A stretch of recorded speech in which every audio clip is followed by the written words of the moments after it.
In 1906, United States Steel Corporation did something that no private company had ever attempted on American soil. It purchased 9,000 acres of sand dunes and swampland on the southern shore of Lake Michigan, 30 miles southeast of Chicago, and announced that it would build a city from scratch. Not a factory with worker housing bolted on as an afterthought. Not a mining camp that might become a town if enough people stayed. A real city, with paved streets and parks and schools and a central business district and a hotel and a hospital and a YMCA. The company's chairman, Judge Elbert Henry Gary, had never lived in a place like the one he was about to build. He lived in a mansion on the north shore of Chicago and commuted to his office in a chauffeured automobile.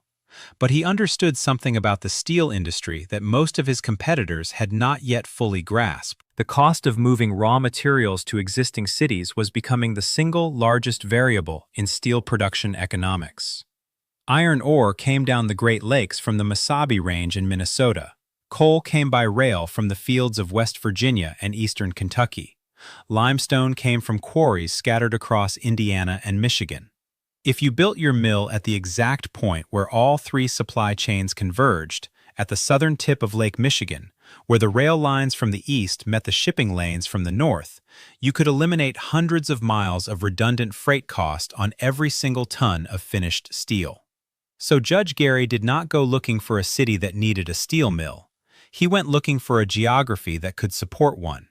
And when the geography turned out to be nothing but sand and cattails and standing water, he decided to build the city himself. This is the story of what happened when America's largest corporation tried to manufacture a perfect city the same way it manufactured steel, and what happened when the corporation decided the city was no longer worth the cost.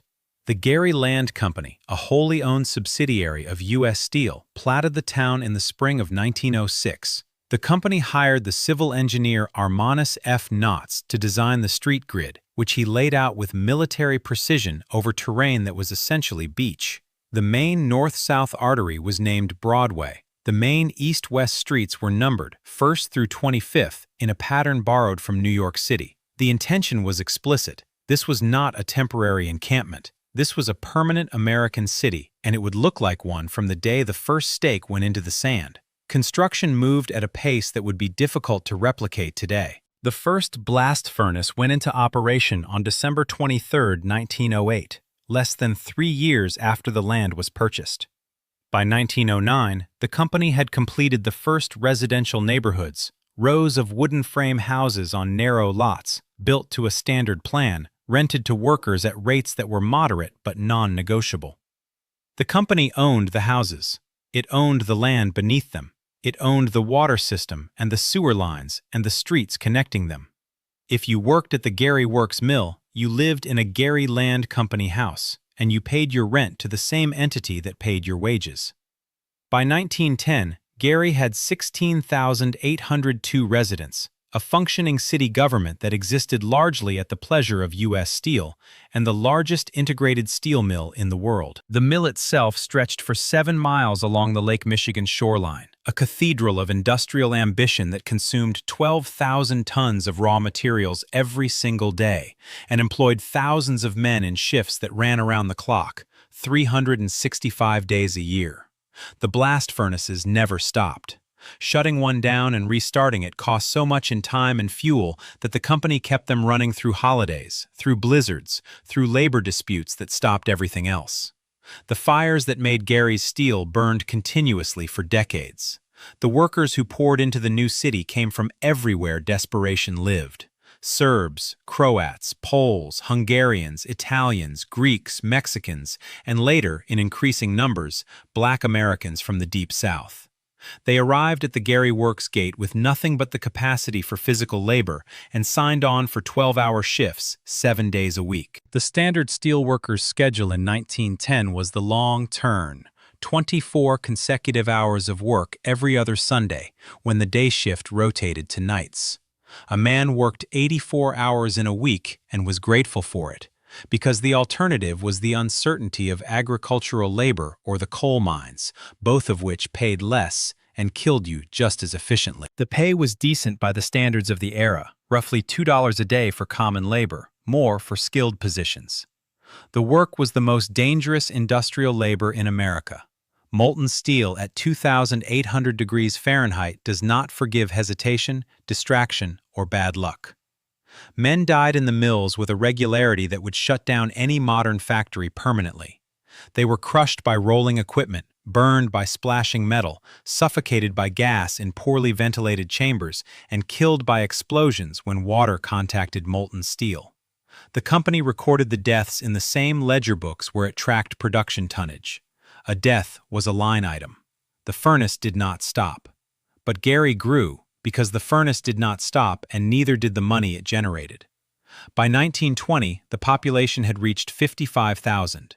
By 1930, it was 100,000, a tenfold increase in just 2 decades. The city had a minor league baseball team, a professional quality theater called the Palace, a Carnegie Library that Judge Andrew Carnegie himself had helped fund, a daily newspaper called the Gary Post-Tribune, and an ambition that seemed proportional to the steel output of the mills rather than to the age of the city itself. Broadway, Gary's main commercial street, was lined with department stores, jewelry shops, haberdasheries, restaurants, and banks whose marble lobbies would not have been out of place in downtown Chicago. On a Saturday afternoon in 1929, you could walk Broadway from 4th Avenue to 9th Avenue and believe you were in the commercial district of a city 3 times Gary's population. The storefronts were modern, the streetcars ran on time, the women wore hats and gloves. The illusion of permanence was total. The architecture told the story the company wanted told. Indiana limestone facades, terracotta ornament in geometric and classical patterns, brass door fixtures and plate glass display windows, the Knights of Columbus building, the Gary Hotel, the First National Bank, the Gary State Bank. These structures were designed not merely to function but to announce, this city is here to stay. U.S. Steel understood that a city's architecture is its most persuasive advertisement. Workers who lived in a city that looked prosperous felt prosperous, and workers who felt prosperous were less likely to strike. The steel mills were not just Gary's primary employer, they were the exclusive reason Gary existed. There was no navigable river trade independent of the steel industry. There was no agricultural hinterland that would have supported a town.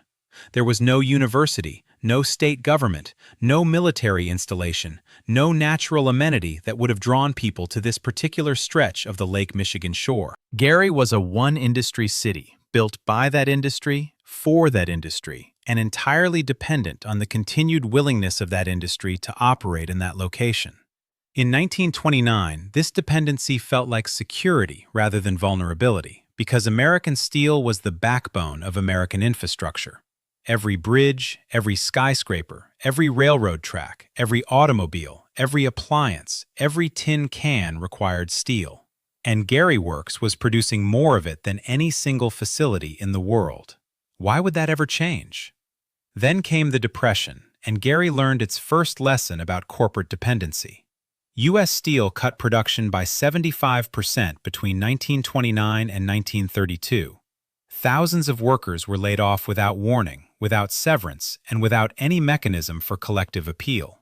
The soup lines in Gary stretched for blocks along Broadway, past the plate glass windows of department stores that were closing one after another. The company that had built the city had no legal, contractual, or moral obligation to sustain it through an economic downturn, and it did not pretend otherwise.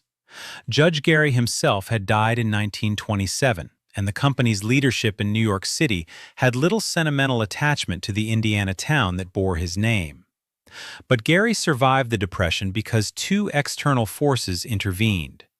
The New Deal poured federal money into infrastructure projects that employed thousands of Gary residents in building roads, bridges, parks, and public buildings that the city could never have afforded on its own. And the demand for steel came roaring back in the late 1930s as the United States began its slow pivot toward war production. By 1940, the mills were hiring again, and by 1942, they were running at capacities that exceeded even the peak years of the 1920s. The Second World War transformed Gary into something close to an arsenal of democracy, Roosevelt's own phrase for the American industrial base that supplied the Allied war effort. The mills ran at full capacity for 4 consecutive years, producing the steel plate that built Liberty ships, aircraft carriers, tanks, half-tracks, artillery pieces, and the thousands of mundane but essential objects, mess kits, helmets, ammunition casings, barbed wire, that a global war consumed at an unimaginable rate. Gary Works alone produced enough steel plate during the war to build every Liberty ship that crossed the Atlantic. Employment at the mill peaked at over 30,000 workers, and the city's total population approached 180,000. Women entered the workforce in numbers that would have been unthinkable a decade earlier, operating cranes, running lathes, inspecting finished steel, and earning wages that gave them an economic independence their mothers had never known. The money was extraordinary. A steel worker in Gary during the war earned enough to buy a house, a car, a washing machine, and a set of furniture on installment, luxuries that his father's generation, the generation that had survived the Depression on soup kitchen meals and odd jobs, could not have imagined as realistic aspirations. The war made Gary feel permanent in a way that even the boom years of the 1920s had not. A city that builds warships is not a city that can be abandoned. A city that feeds the arsenal of democracy is embedded in the national identity, or so it seemed. The war also reshaped Gary's labor force in ways that would matter enormously in the decades to come.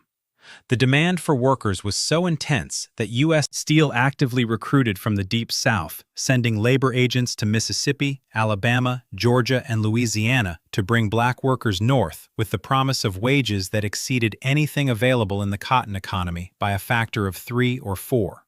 The second wave of the Great Migration, from 1940 to 1970, brought more black families to Gary than the first wave of the 1910s and 1920s combined.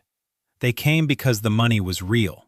A black man who had been earning $2 a day as a sharecropper in Mississippi could earn $8 or $10 a day in the Gary mills, with overtime, union protection, and the knowledge that his children would attend schools that actually had textbooks. The promise was genuine. The catch was that the promise came with an expiration date that nobody could see yet. The post-war years were Gary's golden age, and they lasted almost exactly 2 decades. Between 1945 and 1965, Gary was one of the most prosperous working-class cities in the United States. The median household income was above the national average. Home ownership rates were among the highest in Indiana. The public schools were well-funded and well-staffed. The parks were maintained. Broadway still functioned as a genuine commercial center, with a J.C. Penney, a Sears, a W.T. Grant, 2 movie theaters, and enough foot traffic on a weekend to require traffic control at the major intersections. The steel mills continued to expand and modernize.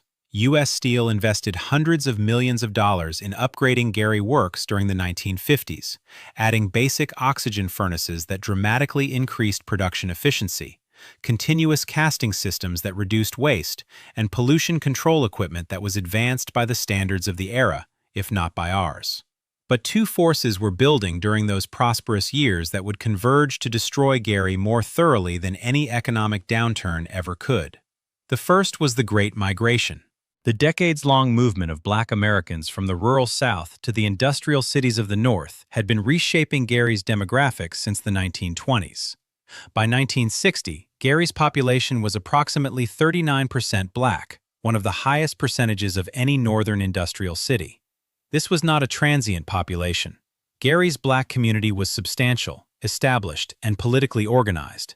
Black steel workers had fought for and won union representation alongside their white co-workers.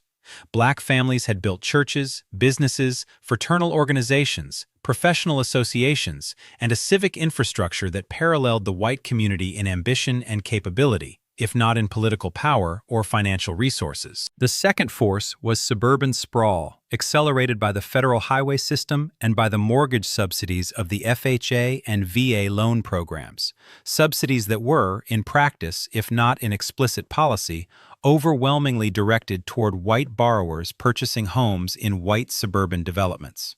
The suburbs that surrounded Gary, Maryville, Hobart, Crown Point, Portage, Valparaiso offered new construction, larger lots, better-funded schools, and, for many white families, distance from a city that was becoming demographically unfamiliar to them. When black families began moving into previously all-white neighborhoods in the early 1960s, a process accelerated but not caused by the Civil Rights Act of 1964 and the Fair Housing Act of 1968, the white exodus intensified dramatically. Between 1960 and 1980, Gary lost approximately 50,000 white residents. They took their property tax revenue with them. They took their retail spending. They took their children, and with their children went the per-pupil state education funding. They took, in short, the economic foundation of a city that had been built on the assumption that its population would only grow. In 1967, Gary elected Richard Gordon Hatcher as its mayor, making him one of the first black mayors of any major American city. Hatcher ran on a platform of honest government, racial justice, and economic development. He won despite fierce opposition from the local Democratic machine, the Gary business establishment, and a significant portion of the white electorate. He was charismatic, principled, and determined to prove that a black-led city government could deliver competent, progressive governance. He would serve 5 terms, 20 years total, from 1968 to 1987. And he spent virtually every day of those 20 years managing decline rather than growth. The timing was catastrophic. Hatcher took office at the exact moment when 3 destructive trends converged simultaneously. The white population was leaving at maximum velocity. The steel industry was beginning a contraction that would never reverse. And the federal government, which had funded urban renewal programs throughout the 1960s, was beginning the long withdrawal from direct municipal aid that would accelerate under Nixon and become near total under Reagan. The American steel industry's decline was not a Gary problem specifically. It was a structural transformation of the global economy that hit Gary harder than almost anywhere else because Gary had no economic cushion whatsoever. Japanese and German steelmakers, rebuilt from the wreckage of the Second World War with newer technology, lower labor costs, and in many cases direct government subsidy, began underselling American producers in the late 1960s. Mini-mills, smaller, more flexible steel operations that recycled scrap metal rather than smelting ore, began capturing market share from the integrated mills that had dominated the industry for a century. U.S. Steel responded the only way a publicly traded corporation can respond to declining margins. It cut costs. That meant automation, which reduced the number of workers needed per ton of steel produced. It meant shifting production to newer, cheaper facilities in the South and overseas. And it meant, eventually, closing the oldest and least efficient operations entirely. Gary Works did not close. It is, remarkably, still operating today under the name United States Steel Corporation, producing approximately 5 million tons of raw steel per year. But the workforce shrank from over 30,000 at its wartime peak to fewer than 5,000 by the early 2000s. Each lost job represented not just one unemployed steelworker, but an entire household removed from the city's tax base. Each closed shift eliminated the spending power that had supported Broadway's department stores, the neighborhood barbershops, the corner grocery stores, the gas stations, the restaurants, the dry cleaners, the shoe repair shops. The economic multiplier that had built Gary now worked in perfect reverse. One steel job had supported an estimated 4 additional jobs in the local service economy. When the steel jobs disappeared, those 4 jobs disappeared behind them, silently and without protest. The numbers tell the story with a brutality that narrative cannot soften.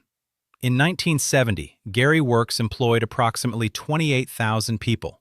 By 1980, it was 18,000. By 1990, it was 8,000. By 2000, it was 5,000. Each 1,000 lost workers represented roughly 4,000 lost ancillary jobs, roughly 10,000 lost residents, roughly 2,000 abandoned houses, and roughly $15 million in lost annual property tax revenue.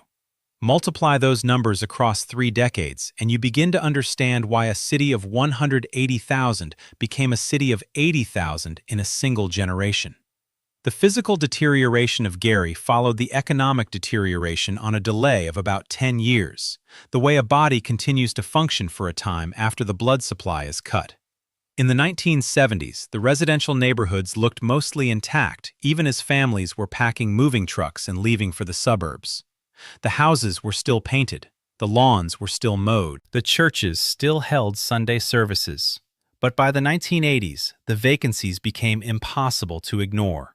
Houses stood empty, with their windows boarded and their front doors chained. Lawns grew to waist height and stayed there because nobody was paying for maintenance. The city lacked the budget to demolish abandoned structures at the rate they were accumulating. A single house demolition cost between $10,000 and $25,000. When hundreds of houses were being abandoned every year, the math was simply impossible. By the 1990s, entire blocks stood vacant in the neighborhoods that had once been Gary's working-class core. The Emerson neighborhood, the Brunswick neighborhood, Tolliston, downtown. The Methodist Church on Washington Street, a massive Gothic structure completed in 1926 at a cost of over $1 million, with seating for 950 worshipers, a gymnasium, a theater, and a suite of classrooms, closed in 1975 when its congregation had dwindled to 5, fewer than 50 elderly members who could no longer afford to heat the cavernous space. For the last 50 years, the City Methodist Church has stood open to the weather. Trees grow from the floor of the nave, their roots cracking the foundation, their branches reaching toward the holes in the roof. The walls are covered in graffiti. Pigeons roost in the choir loft. It has become the single most photographed ruin in the American Midwest, reproduced in thousands of images, used as a location in music videos and independent films, and visited by urban explorers who travel from across the country to walk through its sanctuary. The Palace Theater on Broadway, where Gary residents had watched first-run Hollywood movies since the 1920s, in an auditorium decorated with gold leaf and crystal chandeliers, closed in the early 1970s and has sat empty ever since. Union Station, the Art Deco passenger rail terminal that had once connected Gary to Chicago's commuter network, was abandoned when the last scheduled service was discontinued. The Gary Heat, Light, and Water Building, the post office, the Sheraton Hotel, all closed, all vacant, all slowly collapsing inward as water penetrates their roofs and frost heaves their foundations. Broadway itself, the commercial spine of the city, the street that had been designed to look like Michigan Avenue in miniature, followed the same trajectory as the buildings that lined it. The department stores closed first, unable to compete with the suburban shopping malls, first Southlake Mall in Maryville, then the strip centers along Route 30 that drew the remaining consumer base out of the city entirely. The smaller shops followed, the jewelers, the clothiers, the shoe stores, the lunch counters. By the year 2000, Broadway was essentially empty for most of its mile-and-a-half commercial length. The buildings were still there, their Indiana limestone facades still intact, their display windows either boarded with plywood or shattered by thrown rocks. Walking Broadway in 2010 was an experience of pure cognitive dissonance. The architecture spoke of a city of 200,000. The silence, no traffic, no pedestrians, no open businesses, no sound at all except the wind off the lake, spoke of something else entirely. Gary's population peaked at approximately 178,320 in the 1960 census. By 1980, it was 151,953. By 2000, it was 102,746. By 2010, it was 80,294. By 2020, it was 69,093. The decline has not stopped, and there is no indication that it will. Each decennial census reveals another 10 to 15% reduction. The people who remain are disproportionately elderly, disproportionately poor, and disproportionately Black. The median household income is roughly $32,000, about half the national average. The poverty rate hovers near 35%. Property values have collapsed to the point where houses in some neighborhoods sell for under $1,000 at county tax sales and still find no buyers. Because buying a house for $1,000 in a neighborhood with no services, no neighbors, and no realistic prospect of appreciation is not an investment, but a donation. There is a particular cruelty in the way Gary's public schools have declined, because the schools were once among the city's genuine points of pride. Gary was an early adopter of progressive education methods in the 1910s and 1920s, implementing what became known nationally as the Gary Plan, a system developed by Superintendent William Wirt that used school buildings as community centers, extending their hours to serve adult education, recreation, and civic functions. The Gary Plan attracted visitors from across the country and was studied as a model for urban education. A century later, the Gary Community School Corporation has been placed under state emergency management multiple times, its enrollment having fallen from over 50,000 students to fewer than 5,000. Schools built for hundreds of children now serve dozens. Some have been closed entirely and stand empty alongside the houses and churches and businesses they once served. The city government has operated in a permanent fiscal emergency for most of the last 3 decades. Tax revenue has fallen continuously, while the cost of maintaining infrastructure designed and built for a city of 180,000 has not fallen proportionally. You cannot mothball a water main or put a sewer system into reduced output mode. Streets crack and are not repaved. Water mains break and are patched with clamps rather than replaced. The fire department operates with fewer stations and aging equipment. The police department is chronically understaffed relative to a crime rate that remains stubbornly above state and national averages. What makes the ruins of Gary so disturbing to visitors is not their condition, but their quality. These were not cheap buildings hastily thrown up for a temporary workforce. They were built with the same materials and the same craftsmanship that went into structures in Chicago, Cleveland, and Detroit. The City Methodist Church could have stood for 500 years if someone had continued to maintain it. The Palace Theater's auditorium was designed by an architect who had studied the great European opera houses. The commercial buildings on Broadway were constructed with load-bearing masonry walls 3 bricks thick, steel-reinforced concrete foundations, and copper flashing that still gleams on the few structures where the copper has not been stripped by scavengers selling it by the pound. These buildings were not designed to be temporary. They were designed to outlast the people who built them. And they have. They have outlasted the people, the economy, the industry, and the social contract that brought them into existence. They stand now as monuments to a confidence that turned out to be misplaced, built from materials that will take another century to fully return to the earth.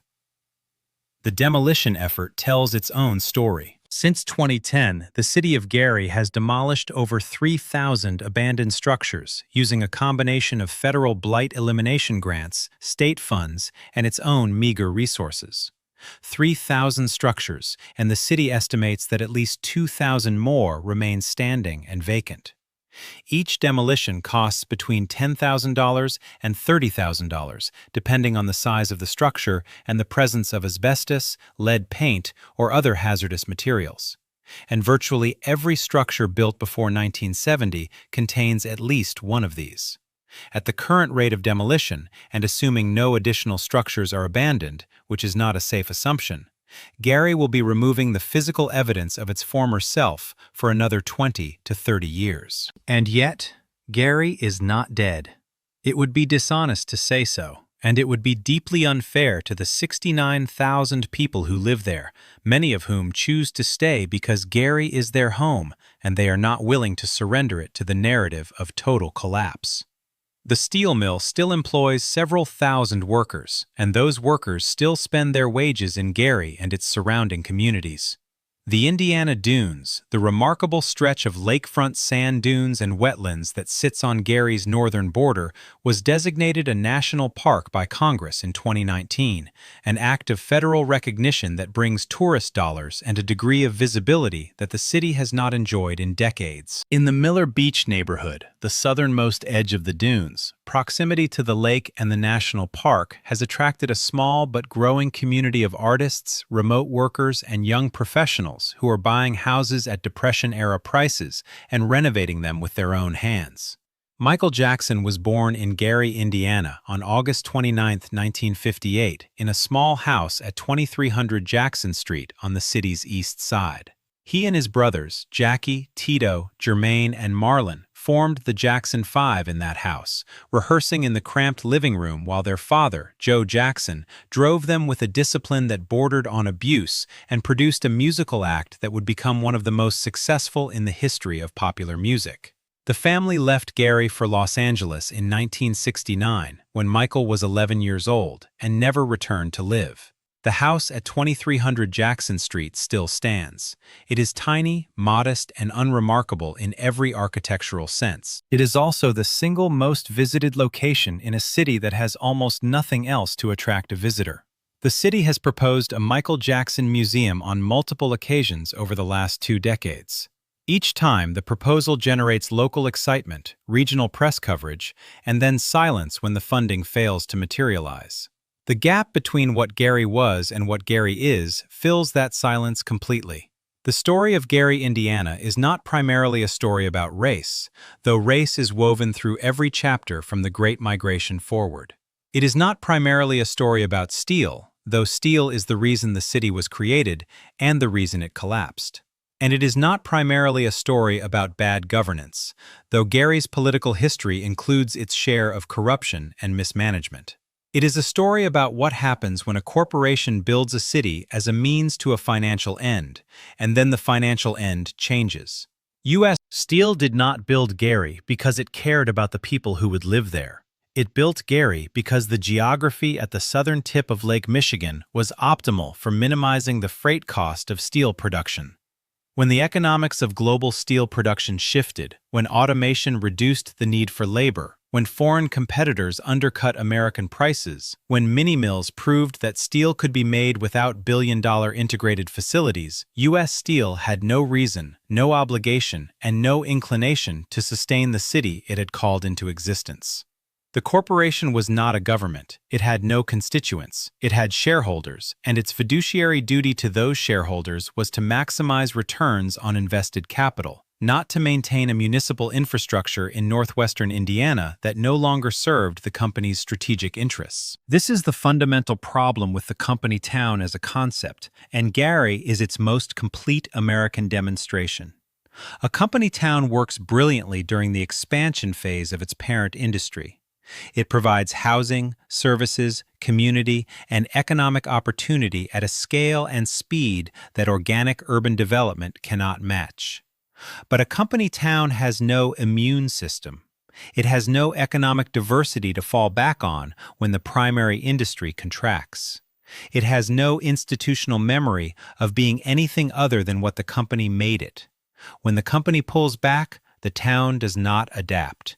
It does not reinvent itself. It does not attract replacement industries through some magical process of creative destruction. It simply shrinks, steadily and apparently irreversibly, until it reaches whatever equilibrium point exists between the people who cannot leave and the level of public services that can still be funded by their diminished tax payments. Gary is not alone in this. Flint, Michigan, Youngstown, Ohio, Bethlehem, Pennsylvania, Camden, New Jersey, Braddock, Pennsylvania, East St. Louis, Illinois. The American landscape is scattered with cities that were built by a single industry and then functionally abandoned when that industry moved on, modernized, or collapsed. But Gary may be the most complete case study because the cycle was so pure. It went from empty sand dunes to a city of 178,000 people and back to a diminished population smaller than it had in 1920, all within a single century. The entire arc of American industrial ambition, from absolute confidence to total retreat, is visible in the buildings on Broadway, in the shattered windows of the city Methodist Church, in the rusted infrastructure of Gary Works, and in the sand dunes that are slowly, patiently reclaiming the land at the edges of a city that was built on top of them. There is one more thing worth knowing about Gary, and it is perhaps the strangest detail in a story full of strange details. The Indiana Dunes National Park, established in 2019, now draws over 3 million visitors per year to the lakefront that sits on Gary's northern border. These visitors drive past the abandoned houses, past the shuttered businesses, past the ruins of the city Methodist church, to reach a stretch of pristine sand beach and coastal wetland that is among the most biodiverse landscapes in the interior United States.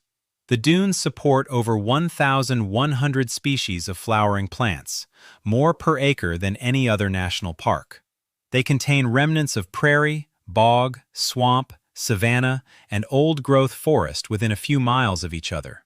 The ecological richness of the Indiana dunes was recognized by scientists as early as 1899, 7 years before U.S. Steel arrived. Henry Cowles, a botanist from the University of Chicago, conducted groundbreaking research on plant succession at the dunes that helped establish the field of ecology as a scientific discipline. The dunes were worth protecting then. The steel mill was worth building then. Both things were true. The question Gary forces you to ask is whether the value we assign to a landscape should ever depend entirely on what we can extract from it. Those dunes were there before Judge Gary bought them in 1906.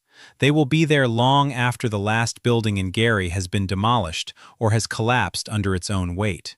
The lake does not care about population statistics. The wind does not read census reports. And the sand, grain by grain, is taking back what was taken from it. If you have been to Gary, or if your family lived there during the years when the mills were running full shifts and Broadway was crowded and the future seemed like something you could build with your own 2 hands, tell me about it in the comments. Tell me what it was like. Tell me what your parents or your grandparents said about the city before it emptied out. Because the buildings are still standing, but the people who filled them are almost gone, and their memories are the last record of what Gary was before it became what it is now. And if this story made you think about the places in America that were built to serve an industry and then abandoned when the industry no longer needed them, the cities that were switched on like machines and switched off when the machines stopped being profitable, hit subscribe, because that is what this channel is about. The places we built, the people who lived in them, and the quiet that came after.